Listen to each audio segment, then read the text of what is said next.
एक राजा ने भगवान कृष्ण का बहुत ही भव्य मंदिर बनवाया अपने महल के बाहर और एक पुजारी नियुक्त कर दिया।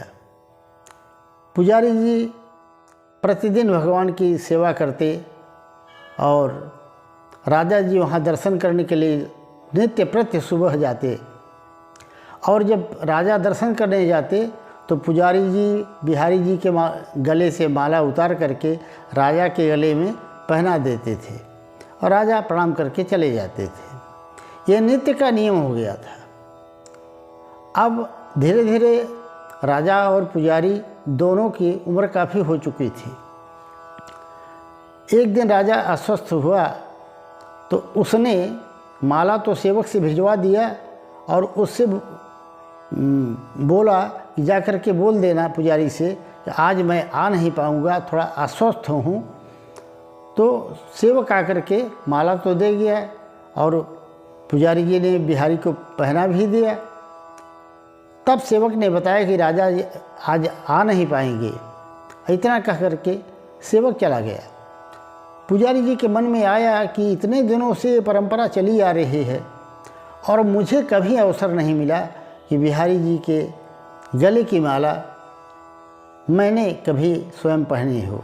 आज मौका है, राजा जी आएंगे नहीं और मैं आज पहन लेता हूँ। उसने बिहारी जी के गले से माला उतारी और स्वयं पहन लिया।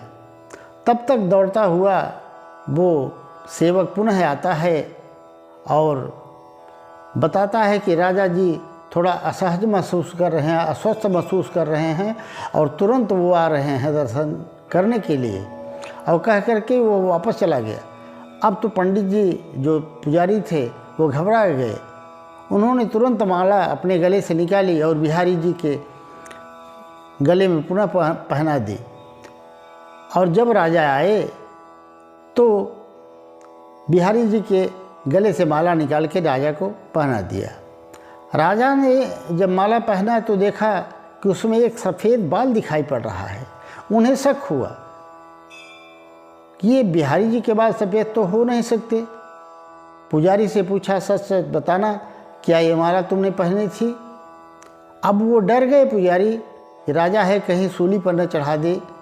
अब डर के मारे बोल नहीं सके, नहीं नहीं ये तो बिहारी जी के बाल हैं।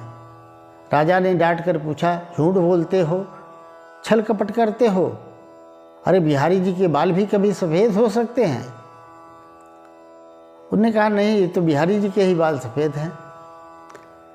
राजा ने कहा, ठीक है, कल मैं सुबह आरती श्रृंगार के समय आऊँगा और देखूँगा। अगर बिहारी जी के बाल सफ़ेद नहीं हुए तो कल मैं तुझे सूली पे चढ़वा दूँगा। राजा इतना कह के चला गया। पुजारी जी की हालत ख़राब हो गई डर के मारे। अब वो भगवान की मूर्ति के सामने बैठकर प्रार्थना करने लगे और रोने लगे कि प्रभु आप तो सब कुछ जानते हैं, मेरी रक्षा कीजिए। इस तरह से प्रार्थना करते करते पुजारी जी का पूरा दिन बीत गया, रात बीत गई। सुबह राजा पुनः आया और आरती श्रृंगार के समय आया। जब आया तो उसने देखा कि बिहारी जी के बाल बिल्कुल सफ़ेद थे। राजा को देखकर बड़ा आश्चर्य हुआ। उसने सोचा कि हो सकता है पुजारी ने कोई करामात किया हो मुझसे बचने के लिए, इसलिए उसने चेक करने के उद्देश्य से बिहारी जी के बालों को उखाड़ने की कोशिश की। जैसे ही उसने बाल उखाड़ा तो बिहारी जी की मूर्ति से रक्त की धारा बह चली। अब राजा तो घबरा गया और वहीं पर ज़मीन पर गिर गया। प्रार्थना करने लगा, विनय करने लगा, प्रभु क्षमा करो।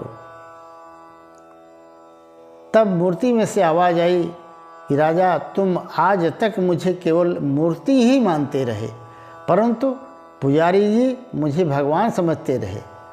और यही बात समझाने के लिए मुझे अपने बाल सफ़ेद करने पड़े और खून की धारा बहानी पड़ी, ताकि तुम समझ जाओ कि मूर्ति और वास्तव में भगवान मानने में क्या अंतर होता है।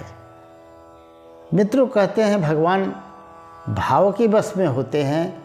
जो व्यक्ति भाव से भगवान को अपना मानता है, भगवान उनकी सदैव रक्षा करते हैं। जय श्री कृष्ण। राधे राधे।